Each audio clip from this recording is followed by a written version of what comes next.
আজি আমি গোটক পাঠাইমু। আপনি তো সেলসেলায় বেচতে যাই। বেহেস্তে যাওয়ার আগে তার পিছনে দেওয়ার জন্য গরম গরম ডিম রেডি হইতাছে, দেওয়ার সাথে সাথে তার নাচানাচি কইমা যাবে। কয়েকদিন আগে আমি একটা ভিডিওতে বলছিলাম টিকটকে তাদের ব্রেন মাথা থাকে না, তাদের ব্রেন থাকে তাদের পুটকিতে।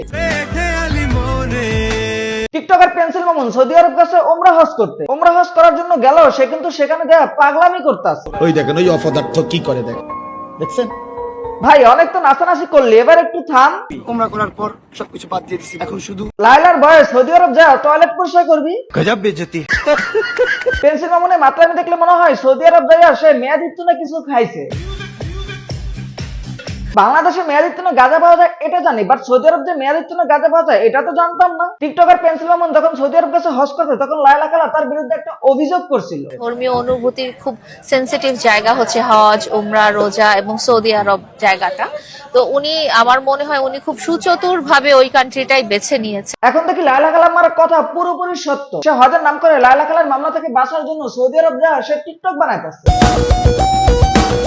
ভিডিও, এটা আমার প্ল্যাটফর্ম, এটা আমার রিজিক, এটা করে আমি আমার সংসার তা ঠিক আছে, বাট হজ করতে যায় এরকম পাগলামির কোনো মানেই হয় না। ওমরা করতে এসে কেন আমি টিকটক এর একটাই কারণ, লায়লা খালা মামলা দিয়ে তার সেলুন ব্যবসার 12টা বাজিয়ে দিয়েছে, যার কারণে সে হজ করতে গিয়ে মাতলামি করে টিকটক বানাইতেছে। ওই দেখেন ওই অপদার্থ কি করে দেখছেন।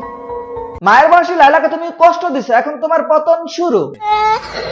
আবার টিকটক করে নাকি টাকা কামাচ্ছে। ভাই টিকটক ভিডিও করে 4 আনা পয়সা কামাইছে, একটা মানুষ আমাকে দেখান যে 4 আনা পয়সা টিকটক ভিডিও করে কামায়। মানলাম কামায় না, তাহলে তুমি কিভাবে গাড়ি বাড়ি করলা? গুলশান যায় কি পিছন ভাড়া দিছো?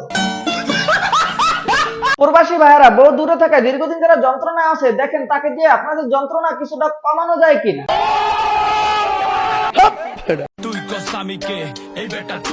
পেন্সিল মামুন সৌদি আরব যায় যেভাবে চিল করতেছে, মনে হয় না সে আর দেশে আসবে।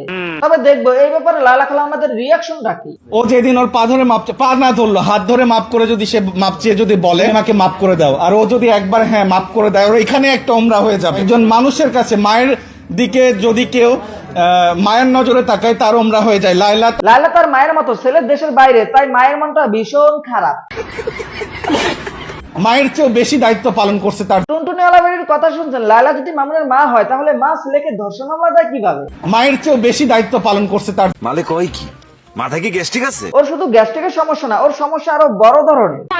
ওর সমস্যা জেন্ডারে, ও ছেলে নাকি মেয়ে সেটা ঠিক বোঝা যায় না। মানে সে জেন্ডার এলোমেলো করে রাখছে।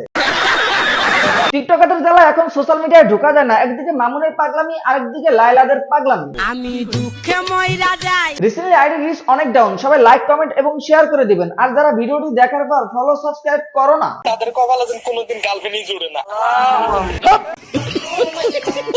তো আজ এবং যারা ফেসবুক থেকে দেখতেছেন পেজটা ফলো করে দিবেন, আর যারা ইউটিউব থেকে দেখতেছেন চ্যানেলটা সাবস্ক্রাইব করে দিবেন। দেখা হচ্ছে নেক্সট ভিডিওতে। ধন্যবাদ।